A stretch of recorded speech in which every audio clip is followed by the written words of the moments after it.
fabulous evening. I'm really excited to have our Senator Ted Lieu, our state senator here. Yay!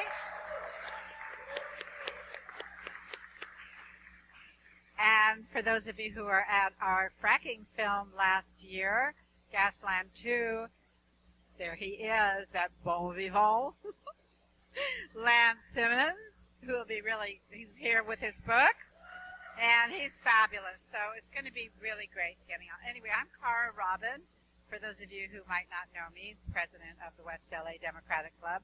Tell me if you cannot hear me. I'm trying to wavering. Oh, shoot. Can you hear me? No? Oh, shoot.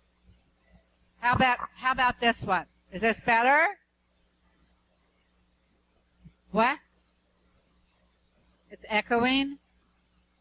You know, we always have such problems with these mics. I don't get it. We have such a great techie, too. But this is not going to do feedback? Okay. All right. Is it better? Or is there still more feedback? Is there still more feedback? There's an echo. Oh, my goodness. I don't know. Okay. All right. Can you hear me on this one? I will speak loudly. I will project. Am I projecting? This is boring. Okay. Thank you again for coming out. I see that we do have a candidate here. We have two candidates aside from Ted. We have our 26th Senate District candidate, one of our two candidates, Sandra Fluke. Do you want to come up?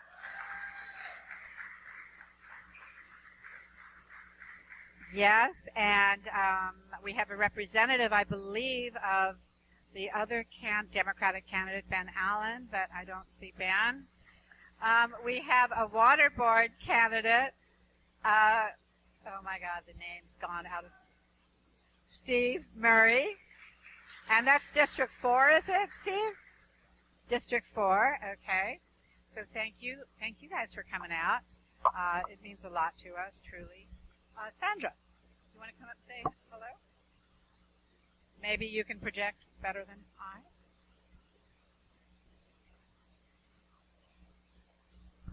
I wasn't actually intending to say hello. I was just going to let you know that Kaya is here with my campaign, and she's going to pass around some sign-in sheets.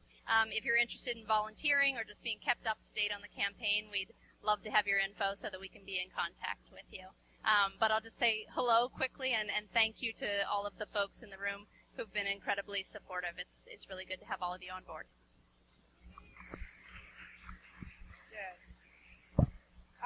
Okay, we have a busy fall lined up, okay? I have been called to a meeting Tuesday night with the LA County Democratic Party to give us our marching orders, all right? Lots of things going on in the fall, things that we actually can do something about, I think, because as we know from the headlines every day, our own world is in turmoil. We've got Israel and Palestine. We've got Ukraine and Russia. We've got Nigeria, those girls. There's still 219 schoolgirls missing out of the 300 that were captured by those, Boko Haram.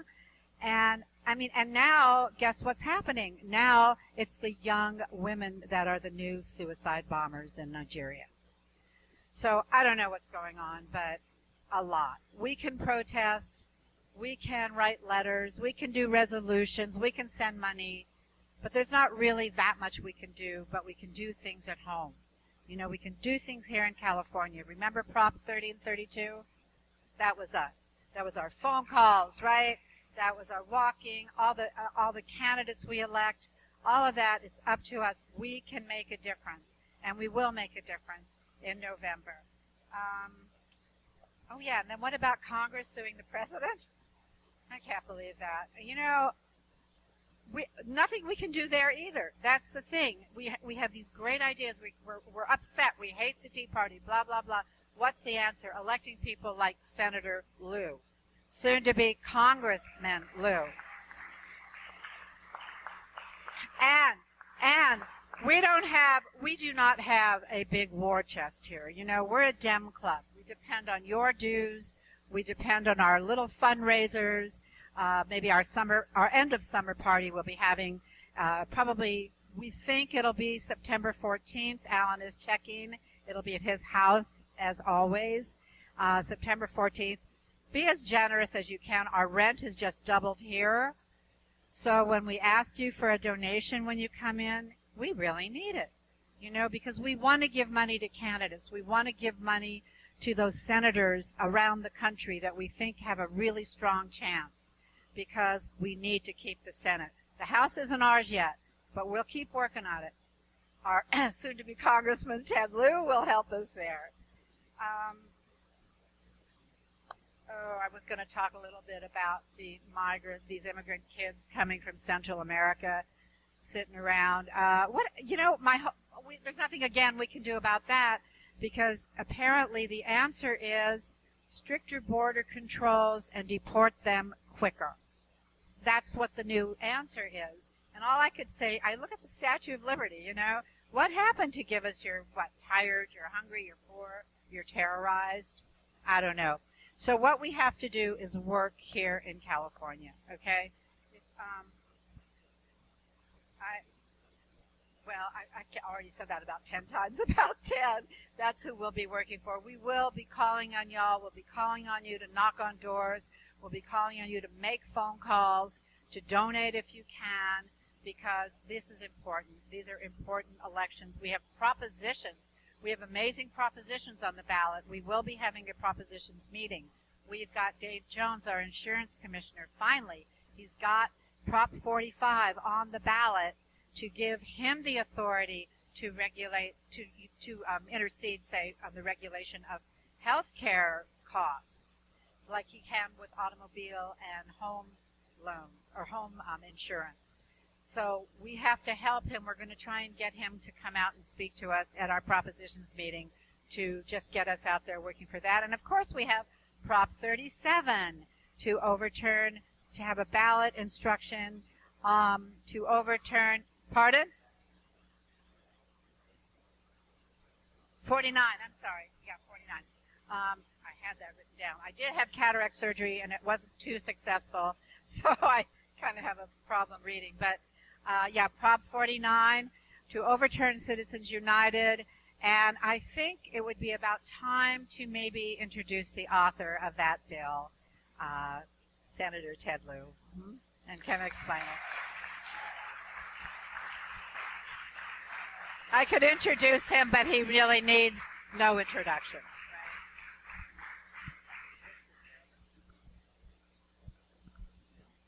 Thank you, Cara, for all that you do for the club and also for your great board of directors. And I want to thank all of you for coming. You help elect good Democrats, and you make sure we stay good. So thank you for doing that. Before I begin, I do want to say you're going to hear a great speaker, Lance, who has done so much to help educate America about the dangers of fracking.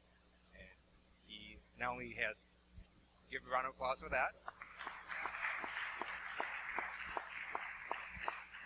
and he has also been an amazing person in politics, having worked in Pennsylvania for many years, and he really is a neat person, and you really enjoy his speech. So I'm going to talk to you today a little bit about Sacramento, and then about Congress, and then I'll end on Proposition 49. And as some of you may know, in June, we passed the budget. And to understand where we are today, let me just remind you that 6 years ago, we were facing a $60 billion budget deficit. Our unemployment was in double digits. We were on the verge of government shutdown, and the Wall Street Journal and other places were calling California a failed state. So in June, we passed an on-time balanced budget. We paid down over $12 billion in debt. We will eliminate that debt by 2018. We have over $2 billion in reserves. We increased education funding by over $10 billion. We also put in additional funding for arts, for recidivism reduction, for social programs. And now our unemployment has dropped to the lowest in 6 years. We've recovered all our jobs prior to recession. And it's very clear our best day is yet to come. And when you read articles now, they talk about how California leads the nation in job growth, in accelerating job creation faster than the rest of America. And that happened because of the work that we put in, and many of you helped out, of just working hard and making sure that we had a balanced approach to how we're going to govern, which meant not just having to make painful decisions during the crisis, but also raising revenue and essentially making sure that we invest in people, we invest in infrastructure. And so we are now in a good place in Sacramento and in California. Hopefully this trend continues. Now, in terms of Congress, thank you for helping me win the Democratic side of the primary.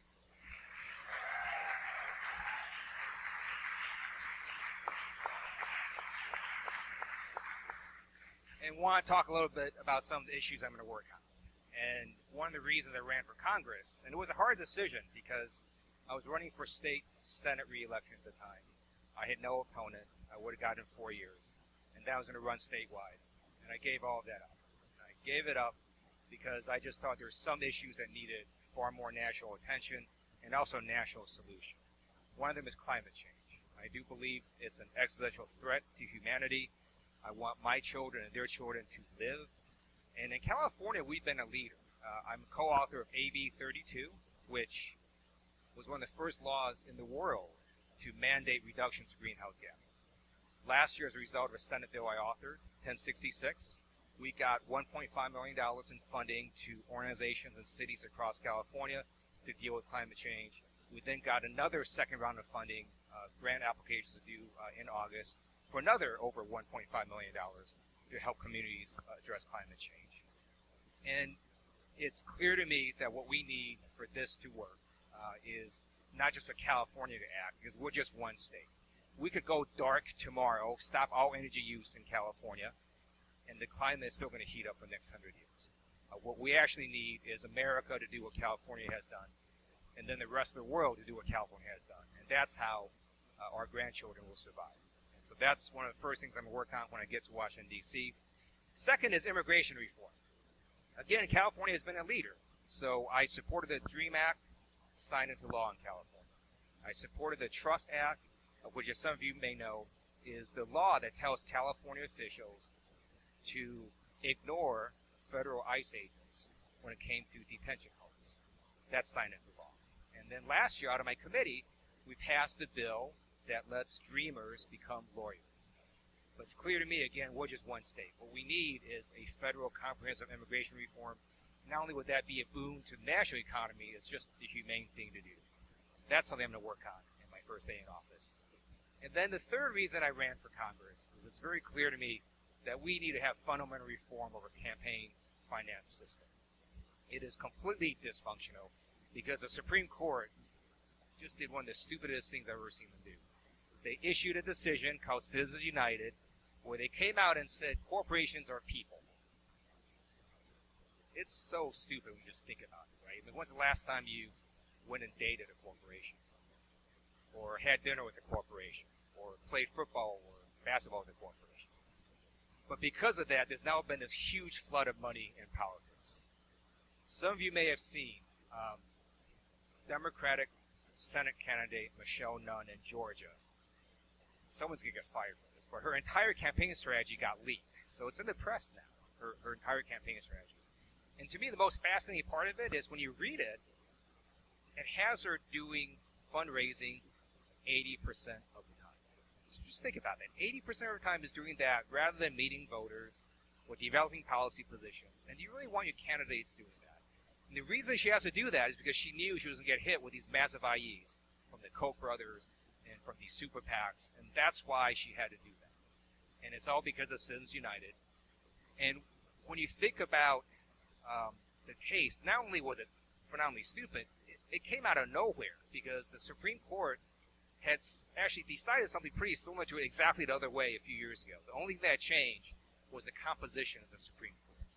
And that, to me, is completely beyond the pale. When the court makes a decision simply because the composition changed, it ignored decades of precedents. Unfortunately, it is a law of the land. So the only way we could change it is through constitutional amendment. And when you look at how we did constitutional amendments in America in the past, it's not as if Congress wakes up one day and goes, hey, we're going to do a constitutional amendment. It never happens that way. It's always a bottoms-up effort. It's a grassroots effort. It's people across America saying enough is enough. We need fundamental change. That's how the women's suffrage movement happened. That's how most of these amendments got put into place. And so that's why I authored Proposition 49, which started out as Senate Bill 1272 that many of you supported, and it put on this November's ballot a question asking voters if they wanted to overturn Citizens United through a constitutional amendment. And I do want to thank you for your support of it, because it was clear to me that this was a bill that Governor Brown was inclined to veto. And when you read his message, it's fascinating, because the governor in California has three choices when a bill is sent to him. He can sign it, he can veto it, or he can do this very rare third option, which is he can do nothing, and it becomes law after 12 days. So that's what he did. But in his veto message, it was clear that he was sort of forced into this position because we submitted thousands of petitions to him, because people called in, because it was clear to him that people in California wanted this ballot measure, even though he personally didn't think it was such a great idea.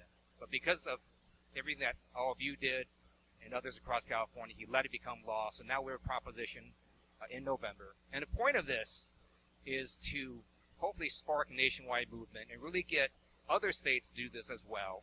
And then that sends a powerful message to Washington, D.C. Please do a constitutional amendment, and the states will ratify it.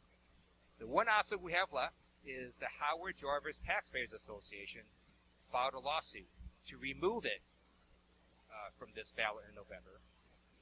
They actually want to silence California voters' voices. And it's fascinating to me that they're spending their own money to do this lawsuit, because they are so scared of what it's actually going to show.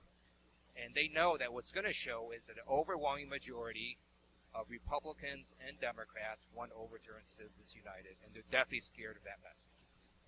Just today, a California appellate court denied their lawsuit. So it's breaking news, actually. So they can still appeal it to the California Supreme Court, but we feel pretty good that their lawsuit is frivolous. There was an interesting op-ed you might all want to read, again, about highlighting how stupid Citizens United was. And it goes along the lines of, well, you know, if corporations are people, well, in math, if A equals B, then B equals A, then people are corporations. And if that's the case, then we ought to get the same tax credits that they get, right? So it's fascinating. It's a fascinating article. It also means we'll live forever. But it's a very interesting piece when you sort of think about it. It really highlights how ludicrous Citizens United is and was. And so we're trying to overturn that, and Prop 49 is a good way of trying to do that. And I want to thank all of you for your help and support. And with that, I'm going to answer any questions you may have, and thank you so much for inviting me to speak. Oh, I was also told to conclude by saying, formally asked, I would be deeply honored to have your endorsement tonight as well for November.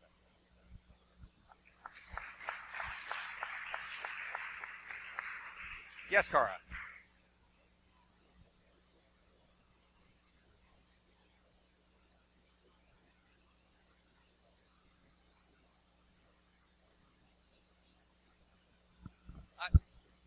So I also, so the bill was sponsored by Moby, Money Out Voters In, and supported by many organizations such as the Clean Money Campaign and Common Cause. And they now have this pledge which says, and they're asking all elected officials, if the voters in fact pass Prop 49, will you then pledge that you will follow that voter instruction, which is to seek to get Citizens United overturned. So I was the first candidate to sign that pledge, so I'm very excited about it. So that's one way to do it. But it's part of this movement called the 28th Amendment movement. It's a national roadshow that's going on. And when the 8th largest economy in the world does this, it does send a powerful message. And that's why we're doing this. That's also why people like Howard Jarvis Taxpayers Association is so freaked out about it, that they're literally spending their own money to try to block it. Yes?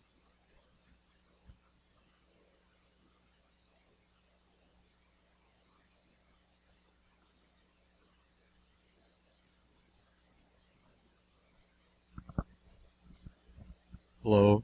Oh. Wow. The voice of God. I know. Well, I want to thank you all for coming. Thank you so much.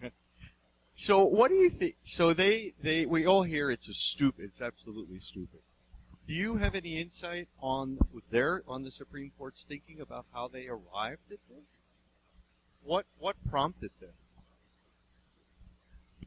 What prompted Citizens United? Yeah. Yeah. How did it? I'll tell you what prompted it. Samuel Alito got confirmed as Supreme Court Justice. I mean, pretty much that's what happened. So, by the way, some of you may know, this year the Supreme Court then authored a second decision, which we sort of call, the sibling of Citizens United. It was called the McCutcheon decision.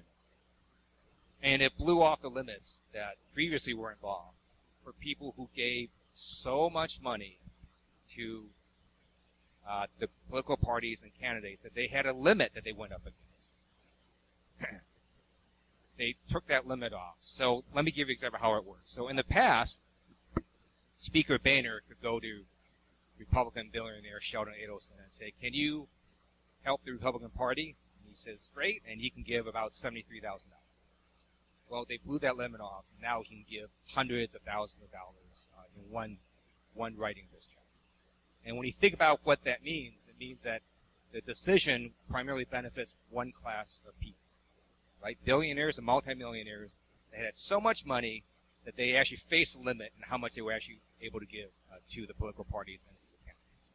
So it's just a conservative Supreme Court that has this view that's very corrosive to democracy, which is that corporations are people and money equals speech. And that's what you get now is just this massive distortion of what elections should be.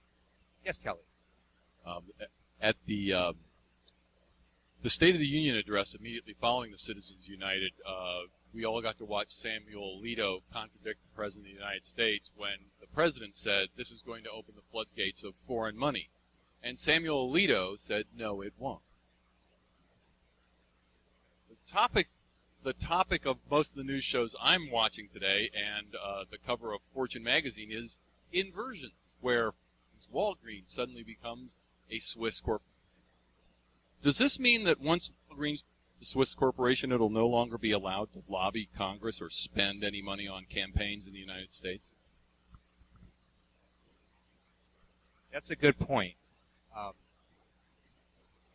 I'm going to look into that. I don't know the answer.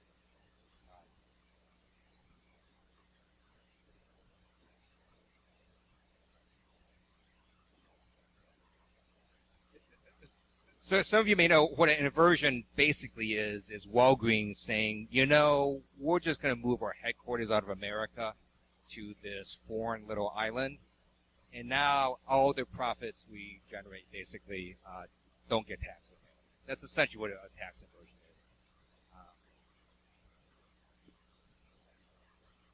We have been trying, Democrats have been trying to close that for quite a while. Not successful.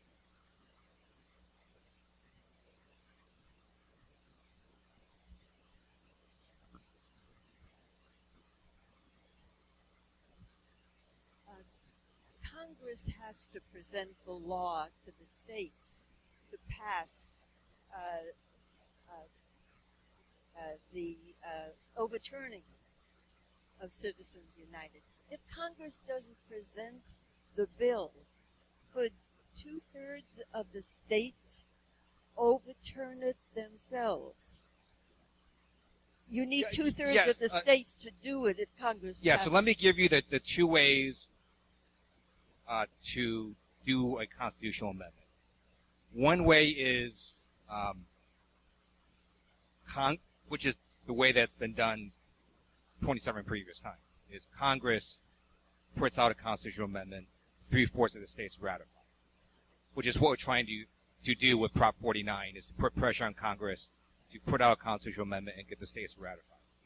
The second way is 2/3 of the states can decide jointly to call a constitutional convention. They then pass whatever it is they pass out of that convention, and then 3/4 of states need to ratify that.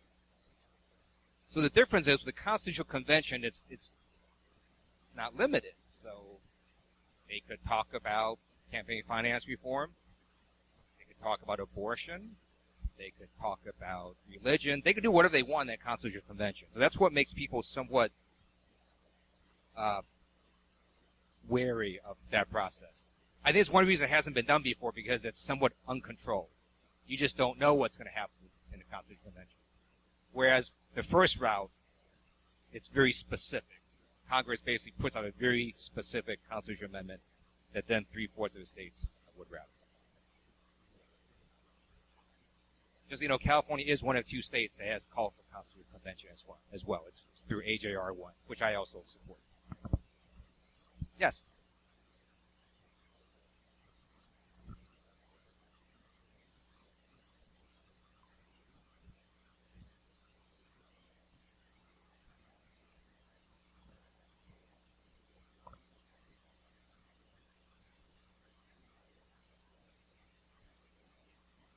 Yeah, so if we keep electing Democratic presidents, that's another way that one day it might overturn Citizens United. That's right. Okay, I'm going to take one last question in the back. Everybody talks. They're talking about what will happen if it passes. What is the message that gets sent if your proposition fails? We're in deep trouble if the proposition fails. But I don't think it will, because, you know, so what's interesting, we almost got some Republican legislators to vote for this because they were so ticked off. In their own campaigns, they had to deal with massive IEs. So it's interesting that you have that sort of viewpoint. But I think in California it will pass fairly overwhelmingly. Los Angeles did this a few years ago with Prop C. It was, I think, over 70% support. So we're fairly confident it will pass, but we're taking nothing for granted. So we need to make sure that it does pass in November. And so let me conclude about November. And I've said this before and asked the same question. What do you think is going to turn out the voters in November? Nothing. Nothing, right? There's no governor's race, well, there's a governor's race, but people aren't really paying attention because they assume Jerry Brown's going to have a blowout victory, which he will. There's no other statewide candidate sort of race that's generating a lot of interest. There is some interest in Prop 49, but beyond that, it's really you getting the voters out. Right? It's the campaigns, it's the phone banks, the precinct walkers who haul their voters out. It'll be a low turnout election, which means that generally Republicans perform better. They just are more reliable voters. In this district, it is helpful that I'm the Democratic nominee in a Democratic district. However, my opponent does have a personal relationship with billionaire Republican Sheldon Adelson, who 2 months ago did a $200,000 fundraiser for my opponent. And we just want to make sure if he does a large IE that we're still going to be okay. So we're still running hard. We're actually precinct walking and phone banking right now. And this Saturday at our Venice office from 12 to 3, we're going to have people do precinct walks. So if you want to show up, you can talk to Mark, who's amazing on my staff. And the address is 724 Lincoln. In addition, we've got lawn signs there. And if any of you want to pick one up, that'd be fantastic. And again, from the bottom of my heart, thank you for all your help and support. And look forward to working with you.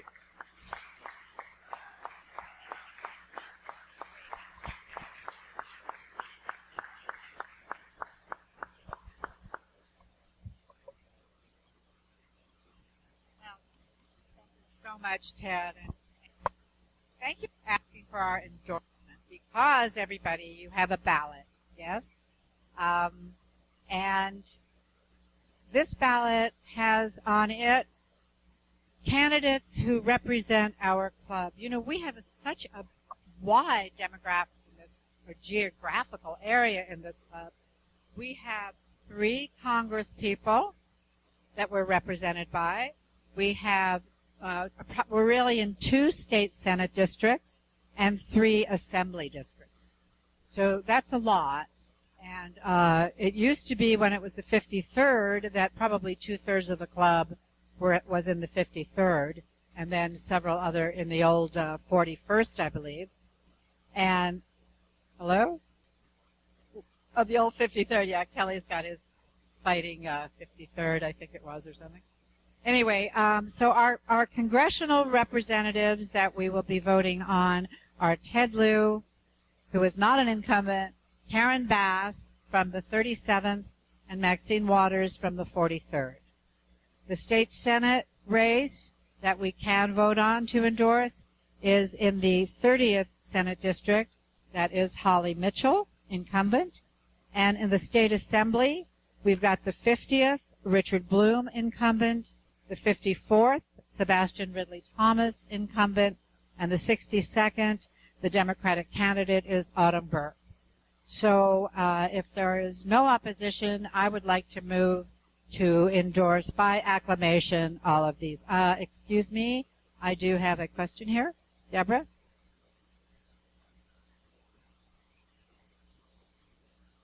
What?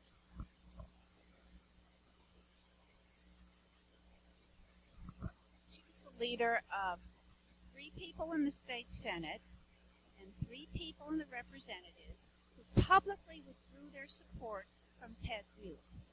Now, it seems to me it's a little bit of a contradiction to be supporting her when she's not supporting him.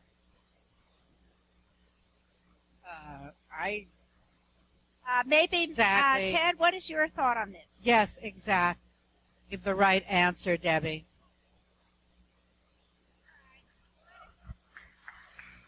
Well said. Because, Debbie, what's the alternative?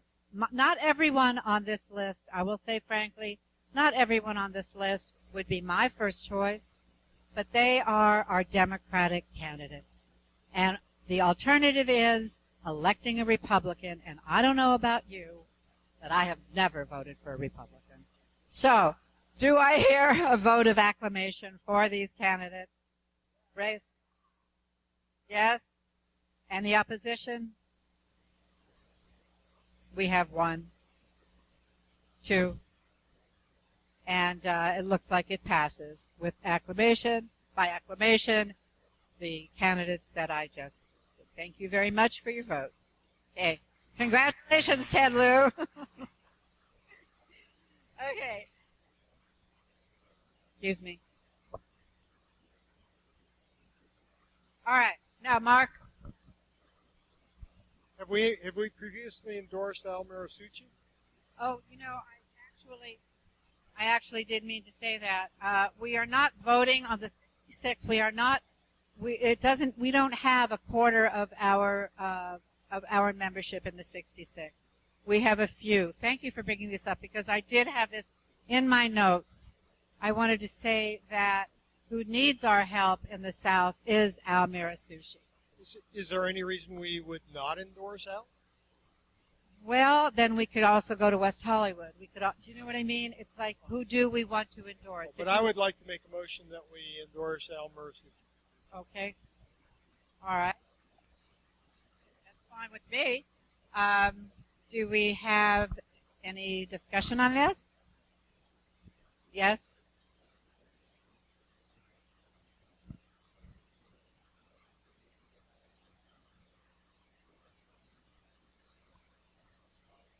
Guys from the north, from our old 53rd.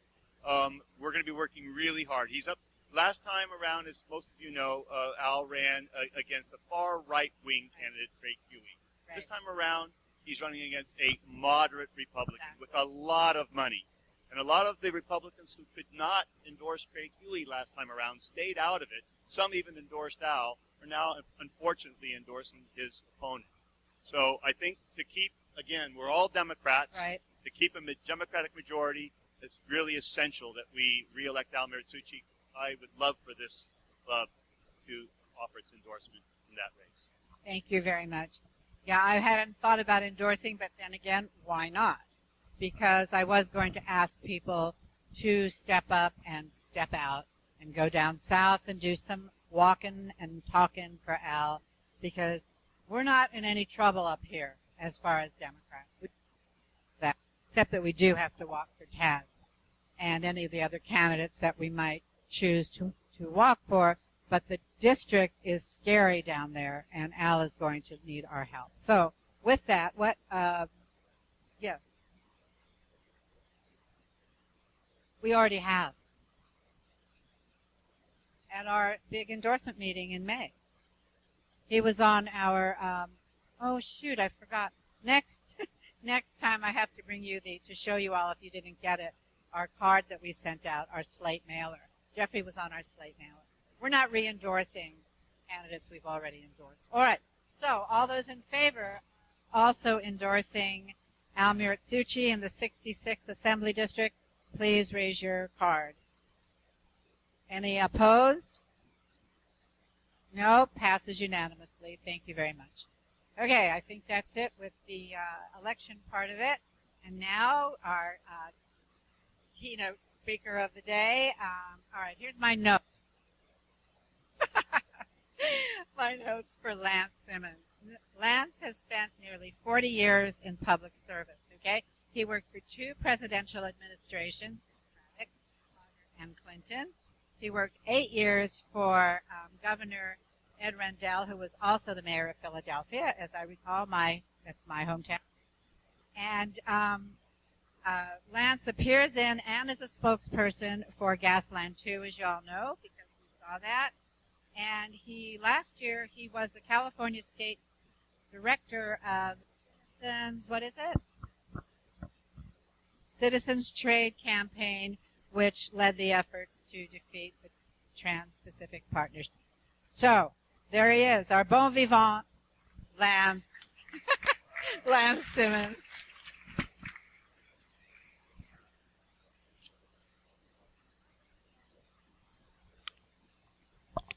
Actually, buy the book whether you love what I say or not. This is what it looks like. It'll be at that table afterwards, and I'll personally give you a collector's item because I will sign it. So you can put it on your coffee table, and all your friends will be just so impressed. Since we are in a church right now, and I'm standing on an altar, and the walls did not cave in, I want to just draw attention to a metaphor. Do you have any idea how blessed you are to live where you live? Let me tell you something, folks. I came here, back here, 2.5 years ago after spending 8 years in Pennsylvania. You have got it made. You are so lucky. You have candidates like Ted Lieu.